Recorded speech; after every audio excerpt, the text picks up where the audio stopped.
ഇവാഞ്ചലിയും അനുദിന സുവിശേഷ വിചിന്തനം. ഈശോ മിശിഹായ്ക്ക് സ്തുതിയായിരിക്കട്ടെ. ഏപ്രിൽ 8 ചൊവ്വാഴ്ച. വായിച്ചു കേൾക്കുന്ന സുവിശേഷ ഭാഗം വിശുദ്ധ യോഹന്നാൻ്റെ സുവിശേഷം 8 21 മുതൽ 30 വരെയുള്ള തിരുവചന ഭാഗമാണ്.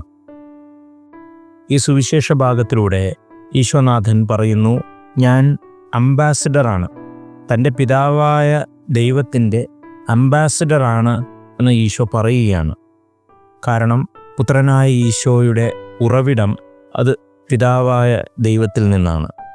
പുത്രനായ ഈശോയ്ക്ക് മാത്രമേ പിതാവായ ദൈവത്തെ വെളിപ്പെടുത്തി കൊടുക്കുവാൻ സാധിക്കുകയുള്ളൂ.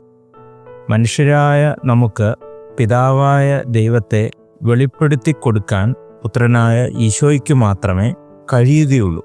അതുകൊണ്ടാണ് ഈശോനാഥൻ പിതാവായ ദൈവത്തിൻ്റെ അംബാസഡർ ആണ് എന്ന് പറയുക.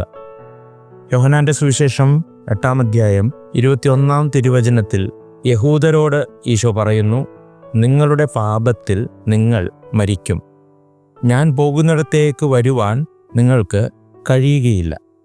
ഇവിടെ ഈശോ ഞാൻ പോകുന്നിടത്തേക്ക് വരാൻ നിങ്ങൾക്ക് കഴിയുകയില്ല എന്ന് പറയുക, ഈശോ പോകുന്ന ഇടം അത് പീഡാസഹനത്തിൻ്റെ വഴികളാണ്, കുരിശിൻ്റെ വഴിയാണ്. അവിടേക്ക് വരുവാൻ നിങ്ങൾക്ക് കഴിയുകയില്ല എന്ന് ഈശോ യഹൂദരോട് പറയുകയാണ്. കർത്താവായ ഈശോയെ അറിയണമെങ്കിൽ ഈശോയുടെ പീഡാസഹനത്തിലും ഉദ്ധാനത്തിലും ആഴമുള്ള വിശ്വാസം ക്രൈസ്തവരായ നമുക്ക് ഉണ്ടാകണം.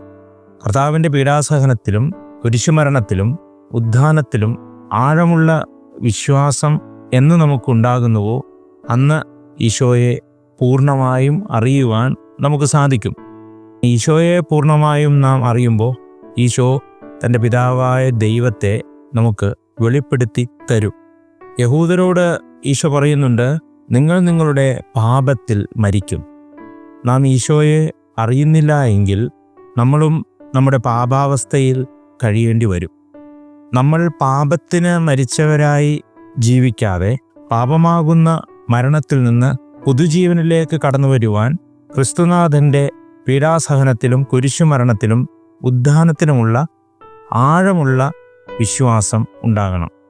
അങ്ങനെ ഈശോയിൽ വിശ്വസിച്ച് ജീവിക്കുവാൻ ഒരു ക്രൈസ്തവനായി, ക്രിസ്തു ശിഷ്യനായി ഈശോയുടെ കുരിശിൻ്റെ വഴിയിലൂടെ സഞ്ചരിച്ച് ഈശോയുടെ പീഡാസഹന മരണ ഉദ്ധാന രഹസ്യങ്ങളിൽ ആഴമുള്ള വിശ്വാസമുള്ളവരായി തീർന്ന് പാപമാകുന്ന വലിയ മരണത്തിൽ നിന്ന് ഉയർത്തെഴുന്നേൽക്കുവാനും പാപത്തിന് മരിച്ചവരായി ജീവിക്കാതെ ക്രിസ്തുവിൽ ജീവിക്കുവാൻ പുതുജീവൻ ഉള്ളവരായി തീരാൻ നമുക്ക് സാധിക്കട്ടെ. ദൈവം നമ്മെ അനുഗ്രഹിക്കട്ടെ.